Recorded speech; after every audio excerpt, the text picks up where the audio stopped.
Bonsoir mesdames et messieurs et bienvenue à vous dans votre émission dédiée à votre santé, votre bien-être, Santé Mag. Je suis ravie de rejoindre l'émission et de la présenter. Alors aujourd'hui, nous parlons d'un organe indispensable à tous, un véritable pilier dans notre équilibre interne. Nous parlons aujourd'hui de la thyroïde. Alors cette petite glande en forme de papillon située à la base du cou, c'est un orchestre, tout simplement un orchestre de notre fonctionnement vital. Alors lorsqu'elle se dérègle, c'est toute la santé physique et psychique qui vacille.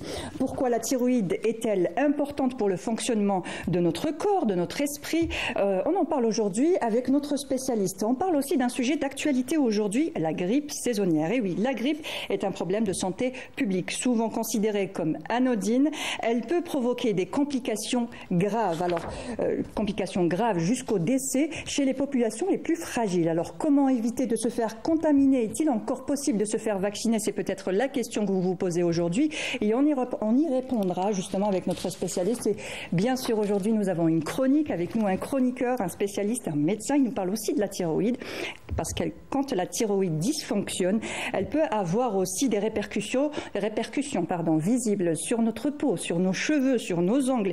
Et avec lui, on verra les solutions et les astuces pour en prendre soin. Et voilà le programme qu'on vous propose aujourd'hui dans votre émission Santé Mag. Et pour justement en parler, j'ai le plaisir de recevoir et l'honneur de recevoir professeur Samia Achir. Bonsoir.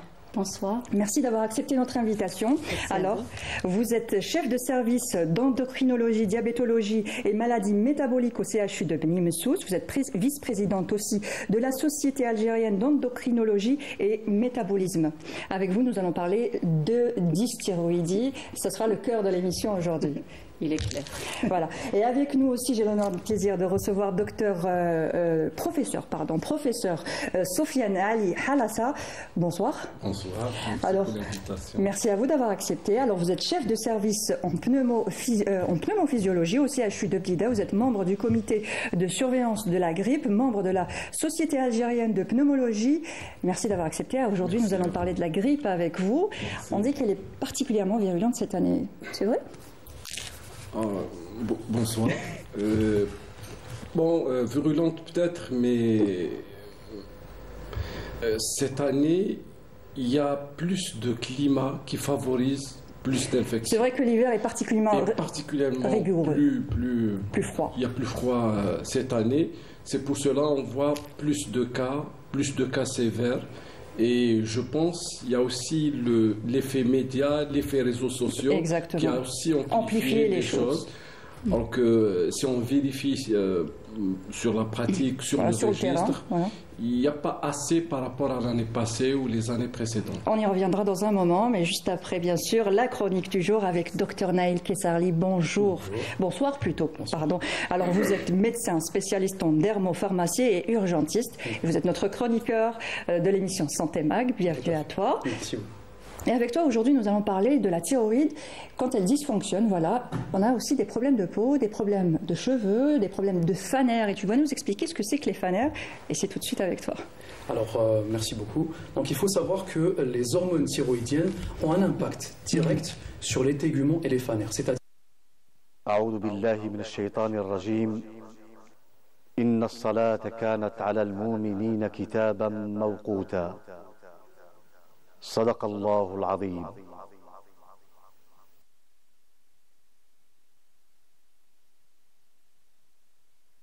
الله أكبر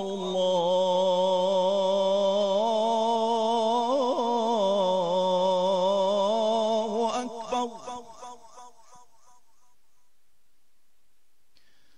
أشهد أن لا إله إلا الله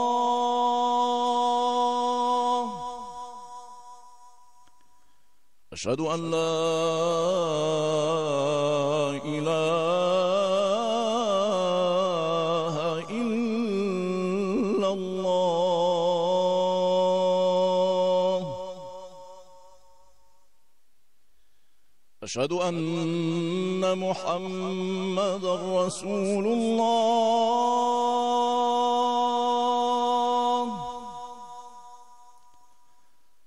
أشهد أن محمدًا رسول الله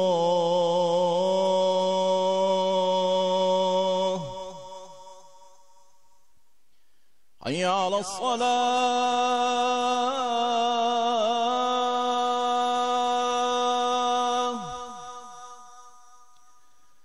حي على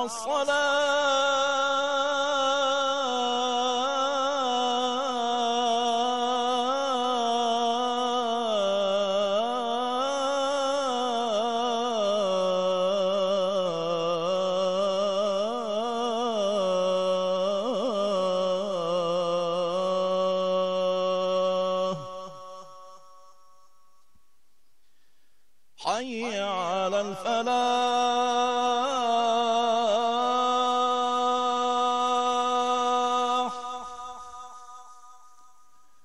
حي على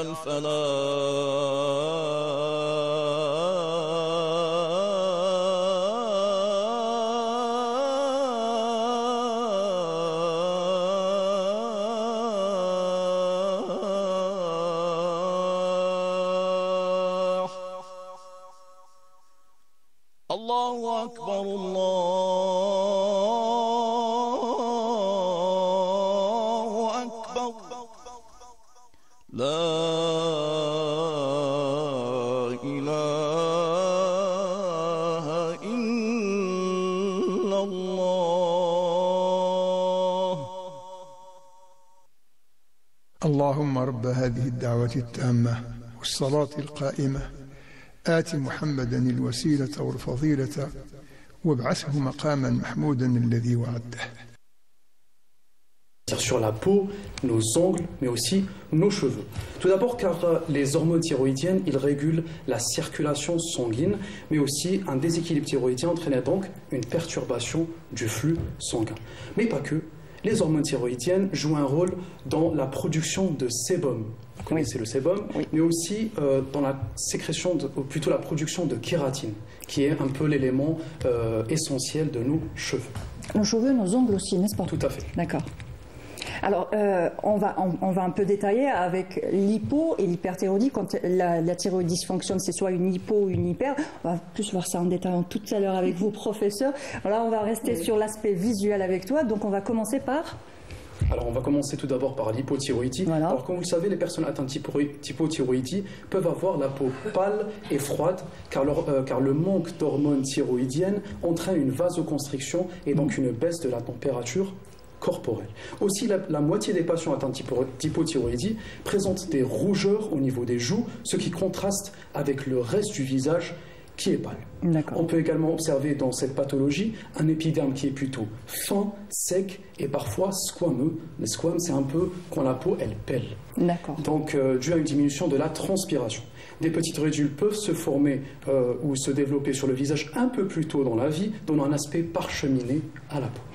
Avoir une peau sèche, c'est connu. Enfin, on a tous entendu ces conseils, commencer très tôt à s'hydrater la peau, avoir une crème de jour, une crème de nuit et tout ça, pour éviter justement l'apparition des petites ridules et tout ça assez tôt en âge, parce que la peau sèche, c'est ce qui fait que les rides se forment, c'est ça? Tout à fait. Et l'hypothyroïdie accentue cet effet. Accentue cet effet-là. Attention, si vous ressentez des démangeaisons cutanées, surtout la nuit, cela pourrait être le signe d'un problème thyroïdien sous-jacent. En effet, la nuit exacerbe la sécheresse en raison d'une perte accrue d'humidité. D'accord, très bien. Donc ça, c'est pour l'hypothyroïdie. Exact. Et l'hyperthyroïdie, du coup? Alors, pour l'hyperthyroïdie, la peau des patients hyperthyroïdiens a tendance à être rouge, chaude, humide, devant tout patient qui présente des plaques rouges sur le visage et sur la paume des mains. Un médecin doit suspecter une hyperthyroïdie. Autre symptôme possible de l'hyperthyroïdie, une transpiration excessive au niveau des mains et des pieds. Donc c'est tout le contraire de l'hypothyroïdie. C'est tout à fait le contraire. Chez 20 à 40% des patients, on observe une chute de cheveux qui est diffuse avec un risque plus élevé de pelade par rapport à la population générale. Les ongles des personnes atteintes d'hyperthyroïdie sont friables et se décollent plus facilement.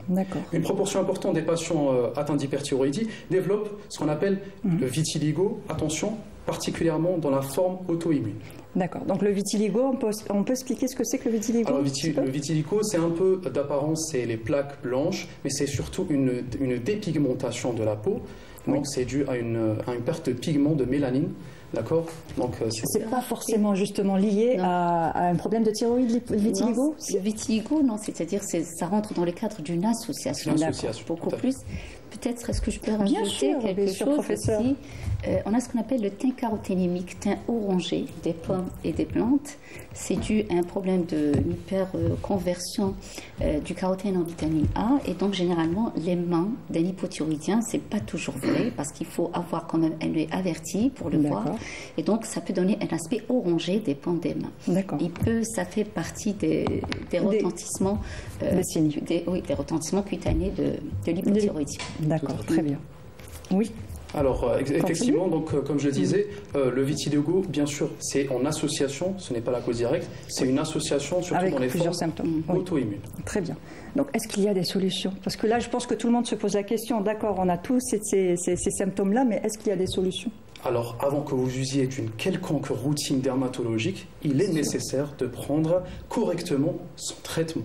Et oui, car le traitement vise à rééquilibrer les hormones thyroïdiennes, et donc vous verrez certains symptômes disparaître après quelques mois ou quelques semaines.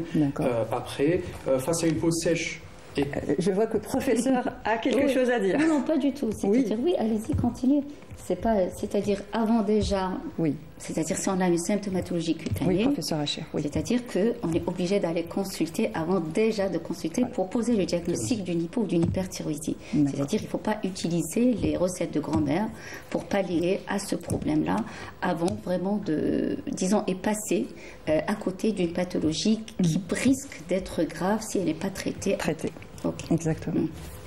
Face à une peau sèche et qui tiraille, comme c'est le cas de l'hypothyroïdie, il est recommandé de s'hydrater quotidiennement. Les recommandations disent 1,5 litre, 2 litres. Est-ce que c'est possible de voir 2 litres par jour, surtout en hiver? C'est un peu compliqué, non? Alors il faut réduire plutôt la forme. Par exemple, un conseil que je donne, c'est d'utiliser des petites bouteilles. Vous n'aurez pas l'impression d'avoir bu beaucoup. Donc vous boirez assez d'eau. Mais le liquide qu'on prend, c'est pas que l'eau qu'on boit, c'est aussi les liquides qui sont dans un petit peu notre alimentation de toute la journée, n'est-ce pas? Mais c'est la meilleure boisson quand même, l'eau. Oui. Par exemple, si on prend un fruit juteux, parce que c'est la meilleure boisson qu'on peut quantifier quand on prend du liquide. C'est-à-dire quand on prend de l'eau, on sait qu'on a pris 1 litre ou 1,5 litre, contrairement à ce qu'on prend dans le café ou peut-être dans les soupes, etc. Voilà. Il y a d'autres apports hydriques, mais qu'on ne pourra jamais quantifier. Par contre, quand on prend de l'eau, on sait qu'on a pris au moins 1 litre si on prend par exemple 3 petites bouteilles d'eau. Et c'est ce qu'on recommande aussi à donner, ce qu'on recommande nous en tant que médecins pour les sujets âgés. Ne pas donner une grande bouteille, essayer de donner des petites bouteilles et on arrive à prendre des petites bouteilles par petites gorgées. On ne le sent pas au cours de la journée, mais on arrive à le faire. D'accord, très bien. C'est l'astuce. Donc prendre des petites bouteilles pour remplir, essayer de prendre des petites gorgées. C'est pas on peut prendre par exemple, on peut avoir des habitudes alimentaires. Le matin, quand on se lève, on peut prendre par exemple un verre d'eau. Oui. Avant, ça, c'est des habitudes qui sont recommandées, c'est la meilleure. Ça permet vraiment déjà de régler le microbiote, la digestion, etc., avant d'y aller sur autre chose. Donc, la première chose, dès le réveil, c'est un verre d'eau à température ambiante. À température ambiante, oui. Ou peut-être légèrement tiède, c'est ce qu'on recommande. Certains recommandent même de mettre quelques gouttes de citron pour essayer d'améliorer la digestion, surtout pour les sujets, d'autant plus qu'on va en parler tout à l'heure, que l'hypothyroïdie expose un véritable problème de constipation. Très bien. On y reviendra tout à l'heure dans le débat. Oui. Alors, l'alimentation aussi joue un rôle. Alors, les oméga 3 et les oméga 6 participent aussi à la bonne hydratation de la peau. Pour les cheveux, face aux cheveux cassants, une alimentation équilibrée, riche en provitamine B5, en biotine, c'est-à-dire la vitamine B8.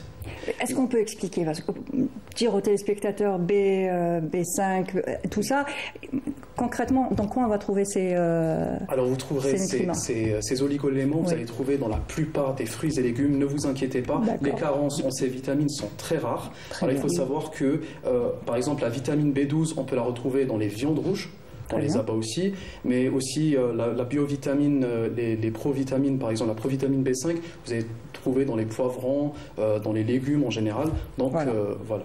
Donc un régime méditerranéen, comme on dit, c'est le meilleur des régimes. Tout à fait. Un régime méditerranéen proprement dit permet d'apporter tous ces oligo-éléments. Vous retrouverez dans les aliments comme les œufs aussi et les arachides les éléments nécessaires comme la B12 et la B9. Donc voilà. Très bien. Autre aliment essentiel aussi, le fer. On oublie, car toute carence en fer, dite anémie ferriprive, accélère la chute de nos cheveux. Le fer est un oligo-élément que vous retrouverez dans les lentilles, mais aussi dans les abats. Voilà, moi j'ai des lentilles. Très bien. D'autant plus que l'hypothyroïdie, les fonctions, plutôt les hormones thyroïdiennes interviennent aussi dans l'absorption du fer. Donc, si vous êtes en hypothyroïdie, il y a un problème d'absorption du fer. Donc on peut avoir aussi un problème d'anémie aussi. Oui, tout type d'anémie peut se voir au cours de l'hypothyroïdie. Très bien. Je tiens à rajouter aussi la vitamine D. Oui. Pas. Joue un rôle primordial pour le bon fonctionnement de nos cellules. Les statistiques établies par l'OMS affirment que les carences en vitamine D sont sous-estimées. Il est d'intérêt donc d'introduire une supplémentation. Justement, pour la vitamine D, le professeur Achir, vous voulez réagir, je vous vois, je sais que vous voulez réagir par rapport à ça. Parce que c'est vrai, c'est-à-dire si on envoie un message comme ça à la population en disant prenez de la vitamine D, on risque de se retrouver peut-être avec une pénurie du traitement d'ici quelques mois. Et puis que cette vitamine D aussi est mauvais pour la santé. Il y a le risque d'intoxication à la vitamine D également. Exactement. Donc quand on prend, c'est-à-dire c'est vrai que la vitamine D a été incriminée dans la diminution du taux de maladies auto-immunes. C'est vrai que la vitamine D, elle réduit d'une manière ce qui a été dit dans la littérature, mais ça se confirme également. Mais il faudra avoir d'abord, avant de prendre la vitamine D, essayer de faire au moins un dosage de vitamine D pour voir si vous n'êtes pas carencé. Si vous êtes donc si vous avez des taux de vitamine D corrects, donc il n'y a pas lieu de prendre la vitamine D. D'accord. Voilà. D'autant plus que la vitamine D, elle a plutôt un apport cutané, c'est plutôt, c'est pas l'alimentation qui l'apporte, c'est plutôt le soleil, c'est la conversion cutanée. Très bien. Donc voilà, c'est les conseils qu'on donne aujourd'hui et surtout, consultez votre médecin, c'est au médecin de vous prescrire un traitement, d'abord de poser un diagnostic et puis de vous prescrire un traitement, n'est-ce pas? Bien sûr, ça c'est vraiment le premier réflexe à faire. Très bien. Alors Neil, on se retrouve la semaine prochaine aussi. Tu restes avec nous, tu participes bien sûr à l'émission et puis la semaine prochaine, tu viendras aussi avec une autre chronique avec d'autres informations utiles. Merci Neil. Et tout de suite, nous passons à la grippe. Voilà, chaque hiver, elle revient parfois plus virulente que d'autres. Bon, cette année, on dit qu'elle est plus virulente, on va voir. Hein. La grippe saisonnière, comment la distinguer d'un simple rhume? Comment se protéger et qui doit absolument se faire vacciner? Élément de réponse avec vous, professeur Halassa. Donc, en général, on dit qu'il y a un lien entre la grippe, justement, et le froid. Et justement, cette année, l'hiver est particulièrement rigoureux. C'est des conditions qui favorisent plus le développement des infections virales et aussi plus de contamination. Parce qu'il y a plus de contacts, il y a plus de... les ondes s'enferment dans des espaces et donc on a plus de transmission de la maladie. Chose aussi qu'on doit citer ici, on voit beaucoup de personnes qui parlent du Covid. Justement, il y a eu pas mal de rumeurs pour dire que voilà, il y a le Covid, il y a le virus qui sort en Chine, le HPVM. Voilà. Le problème maintenant, ce qu'on dit souvent à nos malades, c'est que l'essentiel, il faut se traiter. Parce que nous, médecins, on n'arrive pas à faire la différence entre tous ces virus. L'essentiel, pendant cette période, il y a plus d'infections virales. Ça donne le même tableau. Tous les virus pratiquement dans le même tableau, c'est-à-dire un syndrome grippal, et il faut aller à des techniques un peu plus avancées pour faire la différence entre un virus de grippe, VRS, le virus Covid, mais ça donne le même tableau. Donc l'essentiel maintenant pour la population, c'est d'éviter d'être contaminé avec les mesures les gestes barrières qu'on a appris il y a 5 ans à peu près. Mais surtout pour les sujets, on est là pour parler des sujets à risque.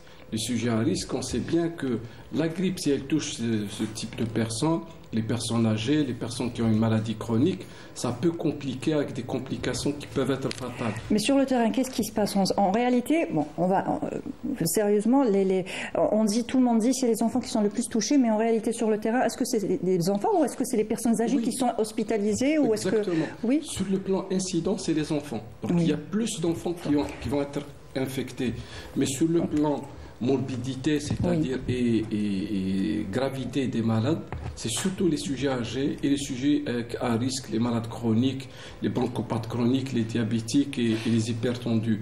Parce que toutes les études, on a beaucoup d'études, parce qu'il y a maintenant, ce qu'on a constaté maintenant, depuis le Covid, il y a une réticence flagrante envers la vaccination. Depuis le Covid, les gens n'aiment pas se faire vacciner, ils refusent. Nous, dans la consultation, on passe beaucoup de temps à conseiller les malades pour se faire vacciner.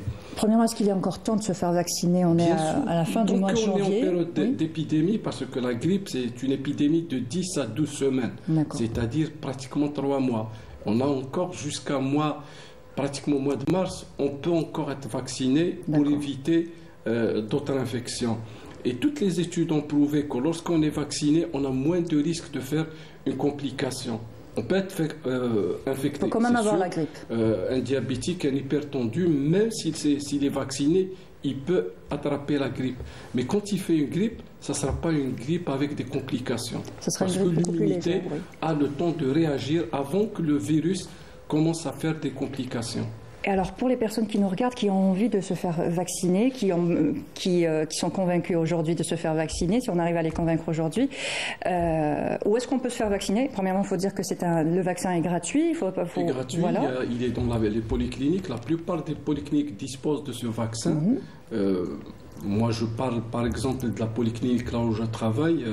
À Châteauneuf, il y a le vaccin, mais aussi il y a les officines. Voilà. C'est un vaccin qui est totalement remboursé par les caisses d'assurance. Donc, il n'y a pas de souci de ce côté. Mais c'est la conviction des gens pour se faire vacciner. Il faut y aller.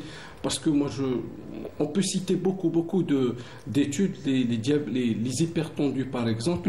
Il y a beaucoup d'études qui ont fait des personnes qui ont été vaccinées, des personnes qui n'ont pas été vaccinées. À la fin de la saison, ils ont trouvé plus d'IDM, d'infarctus du myocarde, parmi la population qui n'ont pas été vaccinée par rapport aux gens qui ont été vaccinés. De fait, c'est que la grippe peut entraîner des complications, notamment l'infarctus du myocarde. Les diabétiques, beaucoup de diabétiques qui n'ont pas été vaccinés font beaucoup d'acidocétose lors de l'infection par la grippe. Il y a aussi la population fragile, il y a aussi les personnes atteintes d'asthme, de BPCO, de bronchopathie chronique. Des personnes que vous avez stabilisées pendant toute l'année et avec la grippe. Que ce soit tous les malades chroniques, nous les médecins, que ce soit toute spécialité confondue, on essaie pendant toute l'année d'équilibrer, de contrôler certaines maladies chroniques. Et, parce que le type n'a pas été vacciné, il gâche tout le travail de l'année. Il fait un infarctus, il fait une exacerbation d'une BPCO, il est en réanimation et peut être fatal après.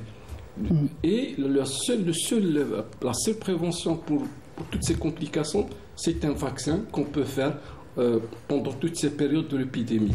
Aussi, il faut citer ici les femmes enceintes, parce que là aussi, c'est une...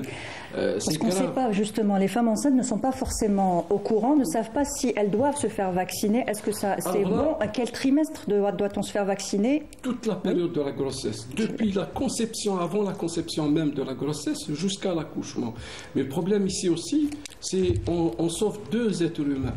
La femme et l'enfant. Qui est automatiquement protégé aussi. Le nouveau-né, soit si la femme fait des complications au cours de la grossesse, donc il y aura des complications même sur le fœtus et sur le futur nouveau-né.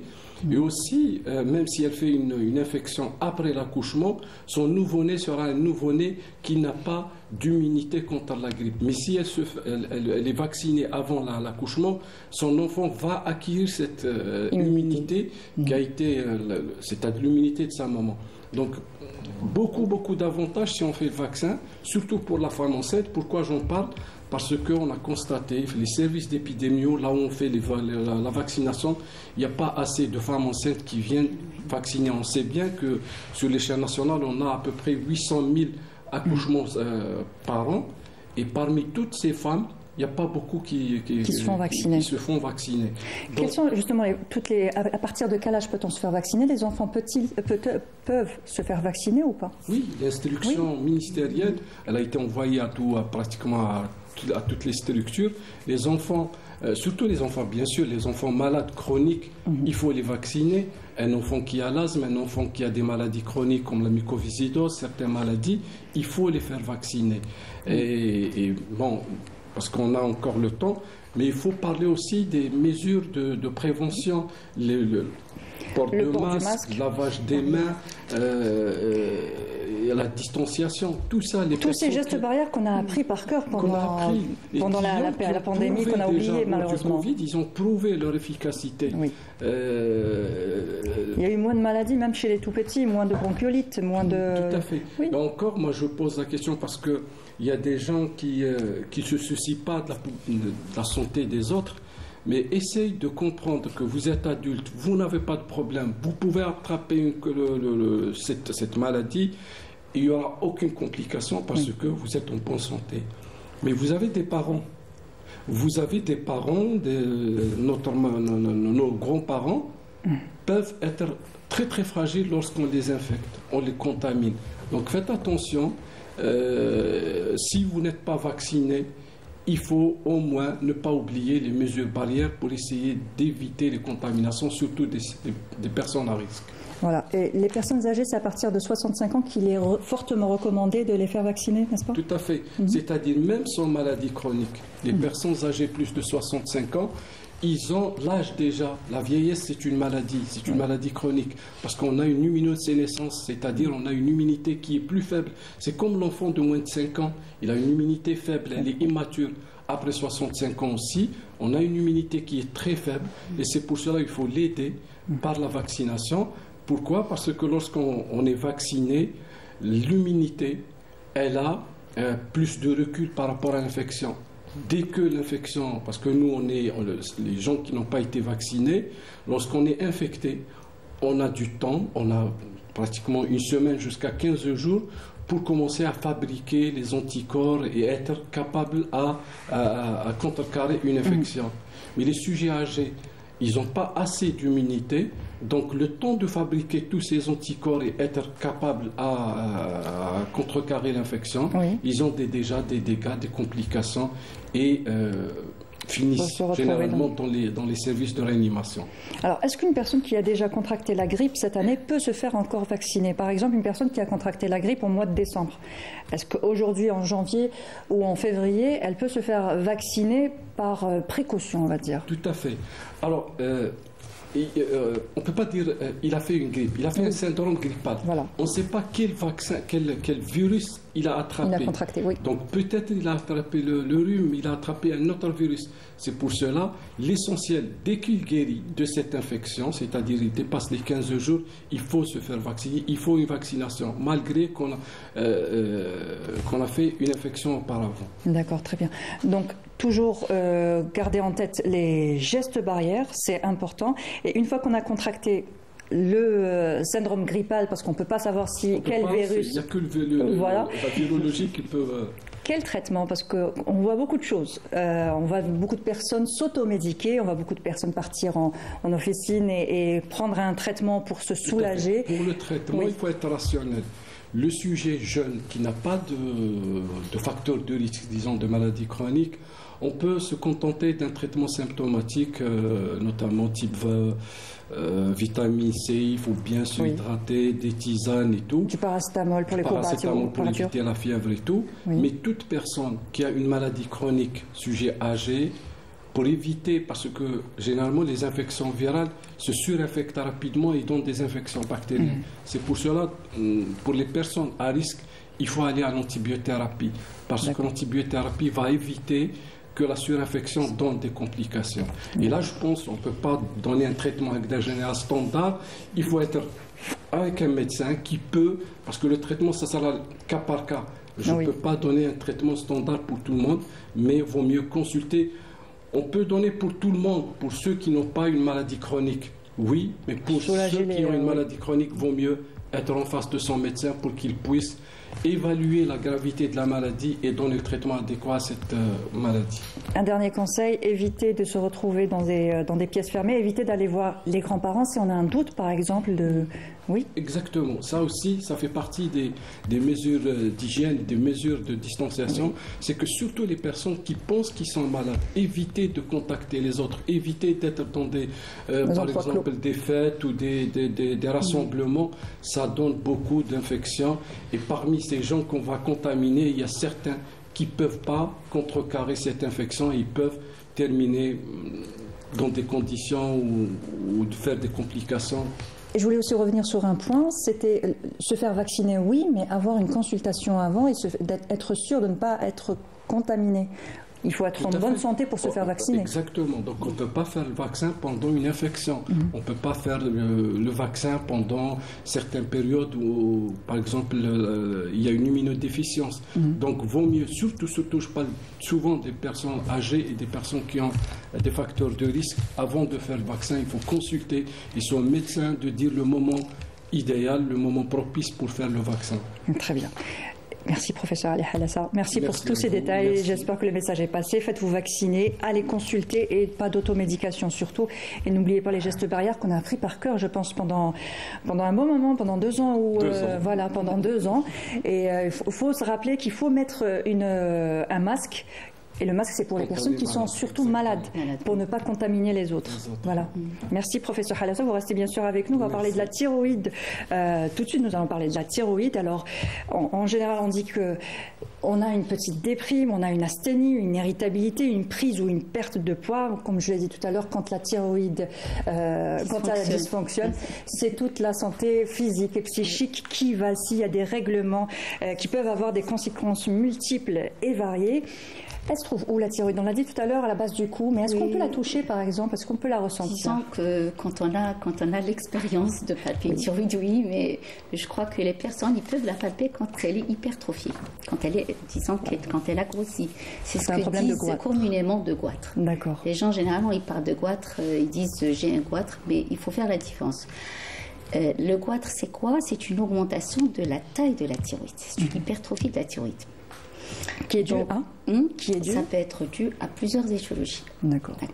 On peut avoir ce qu'on appelle le goitre simple. Un goitre simple, c'est-à-dire une hypertrophie de la thyroïde qui s'accompagne ni de dysthyroïdie, ni d'hyper, ni d'hypothyroïdie. D'accord. Ni de signes inflammatoires, ni des signes de compression. C'est-à-dire c'est un goitre... c'est-à-dire quand on a un goitre, on peut vivre avec un goitre simple, ou on peut vivre tout en surveillant, attention, avec une surveillance médicale. Il est clair que chaque patient porteur d'un goitre doit avoir une consultation spécialisée avec un endocrinologue qui doit le suivre déjà pour la progression de ce goitre. Il peut rester stable, comme il peut régresser, comme il peut évoluer. Donc ça, c'est important. Alors, il faut vous rappeler aussi que l'hormone thyroïdienne, c'est une hormone qui a un effet ubiquitaire, c'est-à-dire qu'elle a un effet sur tous les organes. D'accord. C'est ce qui fait que lorsqu'on est en position de dysfonctionnement, on peut avoir beaucoup de répercussions. Et des répercussions qui peuvent être communes à beaucoup de pathologies, d'accord, et qu'on peut confondre avec certaines pathologies. Il y a des répercussions très spécifiques. Mais pour poser le diagnostic, il faut qu'il y ait une association de symptômes suggestifs des dysfonctionnements. D'accord. Sinon, on peut avoir, par exemple, si vous me dites, vous parlez de l'hypothyroïdie, puisque c'est l'étiologie la plus fréquente des dysfonctions thyroïdiennes, qui peut toucher pratiquement 10% de la population. Donc, vous voyez, une fréquence qui est très importante. Alors, en cas d'hypothyroïdie, on peut avoir des symptômes qui sont très peu spécifiques, c'est-à-dire une simple asthénie matinale. Voilà, une fatigue. Oui, une fatigue, c'est ça l'asthénie. Voilà. C'est une fatigue qui se déclare le matin et qui va être majorée après l'effort.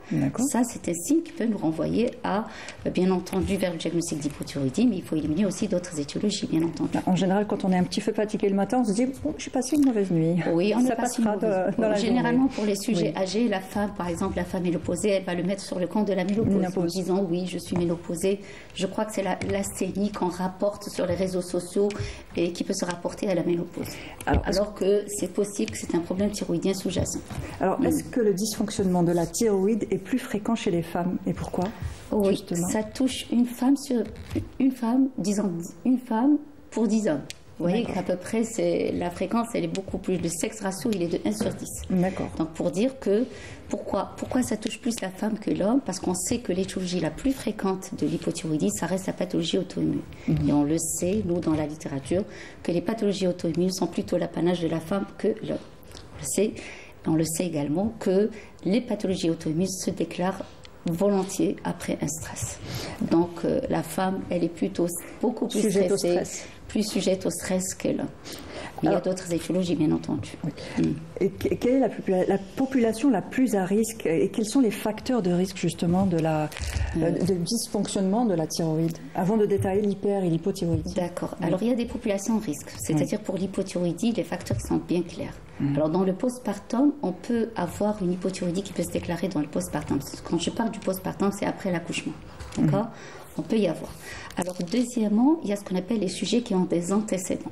C'est-à-dire qu'ils ont des antécédents soit familiaux, c'est-à-dire ils ont un père ou un frère ou une sœur qui est porteuse d'une pathologie déjà auto-immune ou une pathologie thyroïdienne. Donc déjà, on a le substratum génétique qui rentre en jeu. Et puis aussi, il y a aussi les femmes qui ont des antécédents personnels de pathologie auto-immune. Généralement, quand on fait, par exemple, il en a parlé tout à l'heure du vitiligo, c'est qu'on est sujette à faire aussi d'autres pathologies auto-immunes, telles que l'hypothyroïdie. Les sujets qui sont, par exemple, qui sont diabétiques de type 1, ils sont insulinés, ils sont plus sujets à faire vraiment une hypothyroïdie. Oui, c'est beaucoup plus fréquent dans la population diabétique de type 1. Il y a certaines populations à risque, par exemple les trisomiques 21, ils font beaucoup plus d'hypothyroïdie que par rapport à d'autres. Et il y a aussi certaines personnes qui ont subi une irradiation cervicale. Ils ont été traités par une radiothérapie pour un problème sanguin tel que le lymphome d'Hodgkin, etc. Et donc, généralement, leur thyroïde a été exposée à des irradiations et donc elle peut dysfonctionner la fonction thyroïdienne. Également, il y a certaines personnes qui sont sous traitement médical, certains traitements médicamenteux, particulièrement certains antiarythmiques qui peuvent retentir sur la fonction thyroïdienne. Très bien. Donc, vous voyez, c'est une population à risque. On est obligé de dépister vraiment les dysthyroïdies. On va revenir sur le dépistage dans un petit moment. Ce que je vous propose tout de suite, c'est de suivre un reportage de notre journaliste Yanis Ait Belkacem qui nous parle justement du dysfonctionnement de la thyroïde. Ici, au service d'endocrinologie de l'hôpital de Baïnem, des dizaines de patients consultent chaque jour pour un problème encore mal connu, mais de plus en plus fréquent, la maladie de la thyroïde. La thyroïde, c'est une glande située au niveau de la base du cou. La pathologie endocrinienne représente la pathologie la plus fréquente après le diabète. Donc elle touche surtout les femmes, donc même elle touche l'enfant et automatiquement l'homme. Le diagnostic repose sur des analyses de sang pour mesurer les taux hormonaux, mais aussi sur des examens d'imagerie pour détecter des anomalies comme des nodules ou des goitres. Ces contrôles réguliers sont essentiels. Les signes d'hyperthyroïdie qui sont une perte pondérale, une névrosité, un tremblement, une hypersudation, une thermophobie, donc il y a une sensation de chaleur. Tout le contraire dans l'hypothyroïdie. Donc on trouve une prise pondérale, une lenteur du mouvement, une fatigabilité et surtout la constipation. Pour les nodules thyroïdiens, on a ça se manifeste par une gêne cervicale, donc soit une dysphagie, soit une dyspnée, c'est des signes de compression, ou bien l'autopalpation d'un nodule au niveau de la base du cou. Le traitement est souvent simple, sous forme de comprimés à prendre quotidiennement, mais nécessite un suivi médical rigoureux. Il faut savoir que notre service assure une prise en charge complète, donc avec un plateau technique complet, à savoir le dosage hormonaux, l'échographie cervicale. Donc pour la prise en charge change selon l'étiologie, ça se diffère selon l'étiologie. Dans le cas de l'hypothyroïdie, donc on donne un traitement hormonal substitutif à base d'hormones thyroïdiens. Dans le cas d'hyperthyroïdie, on donne un traitement qui freine l'hyperproduction hormonale. Il y a notamment dans notre service une unité d'érathérapie qui prend en charge les patients ayant un carcinome thyroïdien. Prendre soin de sa thyroïde, c'est garantir l'équilibre de tout l'organisme, une glande discrète mais essentielle qui mérite toute notre attention. Oui, qui mérite toute notre attention, c'est la thyroïde. On en parle aujourd'hui, donc la thématique est la suivante. Quand la thyroïde dérègle notre santé, comme j'ai dit tout à l'heure, quand elle dysfonctionne, c'est toute la santé qui en pâtit. Et on parlait de dépistage tout à l'heure, justement, comment savoir qu'on a un problème de dysthyroïdie. Quel est l'examen à faire, justement ? Alors pour l'examen à faire, s'il y a un seul bilan, généralement on a tendance à demander une batterie de bilan. Il y a un seul bilan qu'on fait en première intention. Je dis en première intention, s'il est anormal, on sera obligé d'y aller sur d'autres. Mais c'est la TSH, c'est vraiment Thyroid Stimulating Hormone. Cette TSH, il faut savoir, je crois que la plupart des malades qui consultent pour un problème de goitre, ils ont dû avoir cette TSH sur une ordonnance. Eh bien la TSH c'est quoi? C'est une hormone qui commande la thyroïde. C'est-à-dire c'est une hormone qui n'est pas sécrétée par la thyroïde, qui est sécrétée par l'hypophyse et qui commande. Et généralement, c'est un bilan, c'est l'hormone qui est très sensible aux variations minimes. Avant qu'il y ait une variation au niveau de l'hormone hémipériphérique, la TSH se dérègle. C'est à cause de ça que ça reste l'examen de première intention qu'on demande lorsque le patient vient avec des symptômes évocateurs de dysthyroïdie. Alors, une fois qu'on a fait le bilan concernant la TSH, qu'il y a un dérèglement TSH, à ce moment-là, quelle est la... Alors, la TSH, il faut dire aussi que la TSH n'est pas faite seulement, c'est-à-dire elle n'est pas faite, on ne fait pas exclusivement la TSH.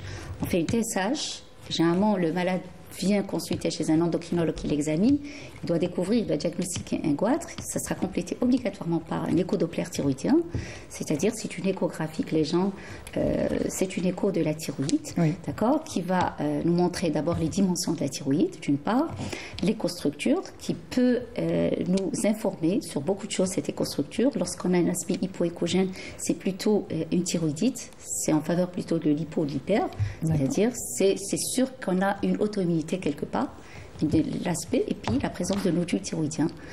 L'aspect des nodules thyroïdiens, est-ce qu'ils sont vraiment bénins sur le plan échographique, ou ils peuvent présenter d'autres symptômes qui nous renvoient vers d'autres examens complémentaires, et puis la présence aussi des adénopathies satellites qui peuvent être inflammatoires ou métastatiques. Donc c'est l'échographie qui nous informera sur tous ces éléments associés à la TSH. Très bien. Donc ce sont les deux éléments qu'on demande en première intention. Et quand on parle de dysthyroïdie, le cancer n'est pas automatique, parce qu'on peut avoir peur du cancer de la thyroïde, mais c'est un cancer qui est plutôt rare, non ? C'est pas si rare. C'est pas si rare. Et ben, le cancer de la thyroïde actuellement il représente le deuxième cancer chez la femme après le cancer du sein. Heureusement que c'est un cancer qui est, je dis à mes malades, qui reste gentil par rapport aux autres cancers, puisque généralement ils rentrent dans un protocole bien établi. Généralement les malades porteuses de cancer de la thyroïde peuvent être guéries. C'est-à-dire, ils peuvent ne pas mourir de ce cancer et mourir d'autres choses. Donc finalement, c'est un cancer qu'on peut diagnostiquer précocement, qu'on peut traiter précocement, et donc aucun retentissement à long terme si le traitement et le diagnostic est déposé à temps. Très bien. Oui. Allez-y. Donc on parle de dysthyroïdie, on va plutôt s'axer sur l'hypothyroïdie qui est beaucoup plus fréquente. On va revenir un peu sur les symptômes de l'hypothyroïdie. Oui, d'ailleurs il avait bien dit, cette asthénie, je vous ai parlé tout à l'heure, il y a ce qu'on appelle des symptômes peu spécifiques, c'est-à-dire c'est des symptômes polymorphes. Et je vous l'ai dit tout à l'heure, c'est l'association de plusieurs symptômes qui nous renvoient vers le diagnostic de l'hypothyroïdie. Donc l'asthénie, une fatigue, on peut tous l'avoir le matin. C'est une fatigue matinale, mais qui va s'exacerber au cours de la journée. Ça, c'est le premier. Il peut y avoir une crise pondérale également, mais en absence de changement d'habitude alimentaire. C'est-à-dire le sujet, il mange de la même manière, mais il en prend. Troisième élément, ce qu'on appelle le ralentissement idiomoteur. C'est-à-dire il a du mal à marcher, il a du mal à se concentrer. Ça, c'est important. Il y a aussi les troubles du sommeil qui sont très importants au cours de l'hypothyroïdie, c'est-à-dire que lorsqu'on est en hypothyroïdie, on a tendance à dormir beaucoup plus longtemps que ceux qui sont indemnes de pathologie. Donc, il y a l'hypersomnie qui peut se voir. Et on découvre aussi même les états dépressifs aussi avec l'hypothyroïdie. Je suppose que le bilan thyroïdien, il doit se faire systématiquement au milieu psychiatrique, puisque ça fait partie des étiologies secondaires de la dépression. Donc, ce sont des signes qu'on peut avoir dans plusieurs pathologies et qui ne nous renvoient pas obligatoirement vers le diagnostic de l'hypothyroïdie. Exactement. Et même quand on fait le dépistage et pour la TSH, on peut avoir des taux très élevé, mais pas de répercussions sur notre santé. Ça peut passer inaperçu aussi. Exactement. Oui. Surtout quand il s'agit d'une hypothyroïdie infraclinique. C'est-à-dire que la TSH, les normes de la TSH vont aller jusqu'à 4 et quelques sur les normes des laboratoires. Tant que la TSH n'a pas dépassé les 10 micro-unités par litre, l'hormonomie périphérique reste normale. Tant qu'on a une hormonémie périphérique normale, donc on n'a aucune répercussion. C'est ce qu'on appelle les hypothyroïdies infracliniques. On a de l'hypothyroïdie parce que la TSH est élevée, mais on n'a aucune symptomatologie clinique. C'est ça. Mais il arrive aussi, on a été surpris également par des malades en consultation qui viennent avec une TSH très élevée, mais sans aucune symptomatologie, parce que c'est une TSH qui a été demandée dans un cadre d'un bilan de routine. Donc finalement, on n'a pas de corrélation obligatoire entre le taux de TSH et la symptomatologie clinique. D'accord. Donc, c'est des personnes qui se soignent quand même, parce qu'il faut préciser que c'est une maladie qu'il faut quand même soigner, qu'il faut traiter, parce que ça a des répercussions plutôt importantes sur la santé. Bien sûr, oui. La TSH, généralement, on a plus de retentissement cardiaque. Il faut dire aussi que lorsqu'on est en hypothyroïdie, on peut avoir des épanchements et on peut avoir des péricardites, c'est-à-dire un épanchement au niveau du cœur. Donc la péricardite, ça peut être une porte d'entrée vers le diagnostic d'une hypothyroïdie. Donc on peut avoir, ce que je n'ai pas dit, c'est quand on est en hypothyroïdie, on a ce qu'on appelle l'hypercholestérolémie. Le cholestérol s'élève. D'accord. Généralement, devant toute hypercholestérolémie inexpliquée, il faut faire une TSH. Donc, le cholestérol, lorsqu'il s'élève, il expose le patient à un problème coronarien, un problème d'athérosclérose, et donc un problème coronarien. C'est des sujets qui risquent de faire un problème d'insuffisance coronarienne. Et donc, si on ne pose pas le diagnostic, on ne traite pas à temps, il risque de basculer carrément vers un infarctus du myocarde, et donc une cause de mortalité. Mais rassurez-vous, l'hypothyroïdie reste quand même une pathologie bénigne par rapport, généralement, très peu de patients qui compliquent avec un problème cardiaque. Peut-être une population particulière cible, une population âgée ou population porteuse de plusieurs comorbidités. Donc ça, c'est autre chose. Ça se soigne, il faut tout simplement prendre son traitement régulièrement et tout ira bien. C'est un traitement qui se prend une seule prise, quotidienne. À jeun le matin. À jeun le matin, généralement 20 minutes. À 30 minutes, 15 à 30 minutes avant la prise du café du matin, la collation du matin. Et sinon, pour le reste, généralement, ça deviendra une habitude quotidienne pour le patient. Donc on peut très bien vivre avec de l'hypothyroïdie. Est-ce que ça se guérit en quelque sorte? Oui, ça se guérit sous traitement. Mais pour la femme enceinte, par exemple, en postpartum, qui a eu un épisode de dysthyroïdie, ou pour une personne qui a pris un traitement, qui a eu un problème de dysthyroïdie, est-ce que cette dysthyroïdie s'installe ou une fois prise en charge et détectée, on peut en guérir? Alors pour la femme enceinte, c'est un cas particulier, la femme enceinte. Alors actuellement, on fait un dépistage par une TSH, je crois que les gynécologues partagent avec moi cet avis, c'est que la TSH, elle est faite obligatoirement au cours du premier trimestre.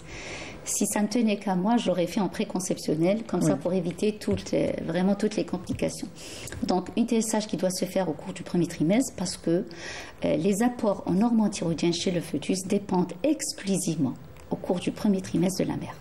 D'accord. Donc la mère, quand elle est en déficit en hormones thyroïdiennes, ça retentit obligatoirement pour l'enfant et puis aussi pour le devenir obstétrical de la mère, puisque ça peut porter préjudice et ça peut entraîner même des avortements précoces chez la femme enceinte. Donc la TSH chez la femme, il arrive aussi lorsqu'on fait une TSH chez la femme, on peut poser le diagnostic de l'hypothyroïdie chez la femme. Mais il faut retenir une chose, que poser le diagnostic d'une hypothyroïdie chez la femme enceinte ne répond pas au même seuil que ceux de la femme non enceinte. D'accord? Quand on est en dehors de la grossesse, on peut tolérer une TSH jusqu'à 10. Chez la femme enceinte, au-delà de 4, on traite. Et généralement, on prépare les femmes. Quand c'est des femmes connues hypothyroïdiennes, ils doivent être préparés par leur endocrinologue avant même qu'il y ait la conception. Il faut qu'il y ait une TSH actuellement moins de 2,5. D'accord. Avant de prévoir une conception. Donc, ce n'est pas les mêmes seuils. Les seuils sont revus à la baisse chez la femme enceinte. D'accord. Donc, femme enceinte, lorsqu'on découvre une hypothyroïdie chez la femme enceinte, qu'on met sous traitement, il arrive que lorsqu'on n'a pas besoin d'une dose importante d'hormones thyroïdiennes au cours de cette phase, il est facile aussi d'arrêter de faire ce qu'on appelle la fenêtre thérapeutique dans le postpartum après l'accouchement. Et généralement, les femmes qui ont été mises sous une dose faible d'hormones thyroïdiennes, généralement, n'ont pas besoin d'hormones thyroïdiennes après l'accouchement. Mais ils doivent être bien surveillés pour les grossesses ultérieures. D'accord. Alors, vous parliez d'enfants, vous parlez de fœtus et d'enfants. Est-ce qu'on peut détecter une dysthyroïdie chez un enfant? Qu'est-ce qui pourrait nous alerter? Alors chez l'enfant, c'est autre chose. Alors la politique internationale, mondiale, va vers le dépistage généralisé et pas le dépistage ciblé. C'est-à-dire, il dépiste tous les enfants avec un test de débrouillage qui se fait sur un papier buvard à partir d'une goutte de sang prélevée au talent. d'un nouveau-né. Donc, c'est un dépistage systématique généralisé.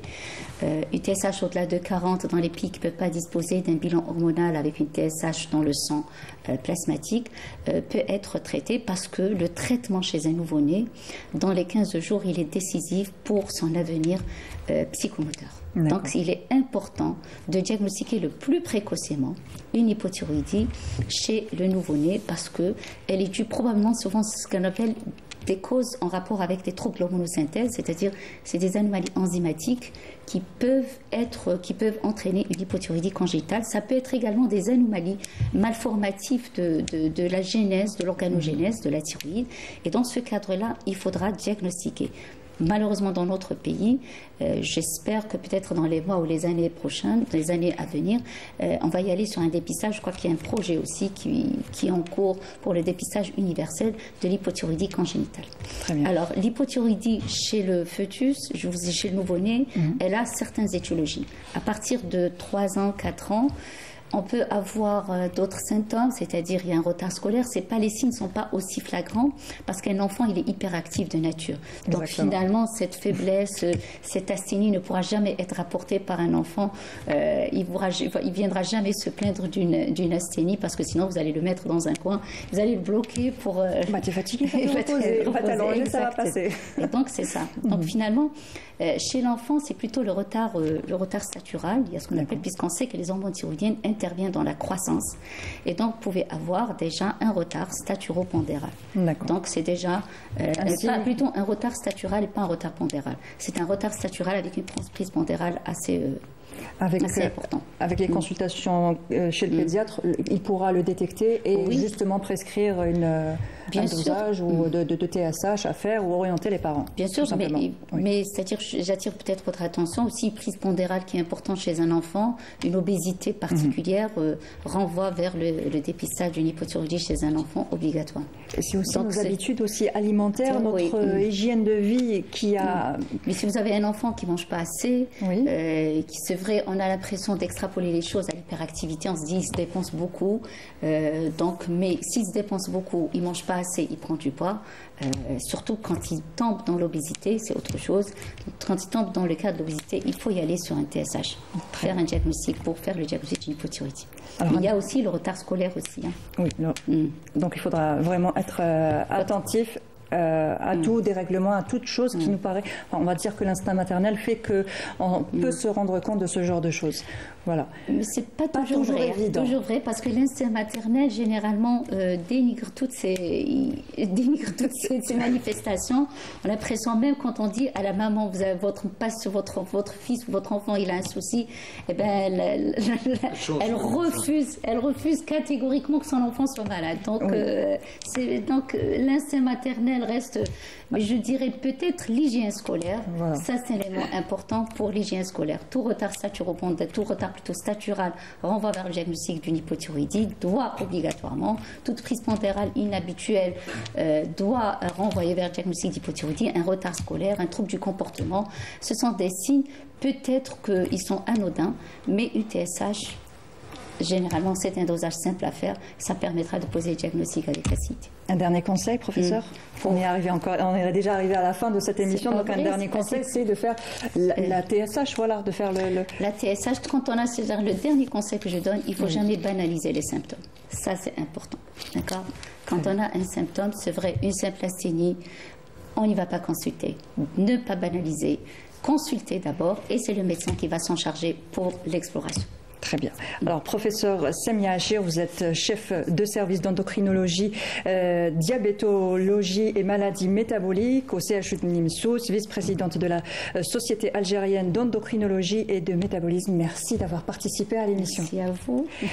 Et aussi, merci aussi au professeur Sofiane Ali Halassa. Vous êtes chef de service pneumophysiologie au CHU de Blida, membre du comité de surveillance de la grippe, membre de la Société algérienne de pneumologie. Merci aussi pour votre participation, c'est un plaisir. Et bien sûr, Dr Naïl Kessarli, médecin spécialiste en dermopharmacie, urgentiste. Merci pour ta participation et je te donne rendez-vous la semaine prochaine. La semaine prochaine. Merci à vous. Merci à vous en tout cas de nous avoir suivis jusque-là. Je vous souhaite une bonne soirée avec le reste des programmes de la chaîne et on se donne rendez-vous la semaine prochaine. Au revoir.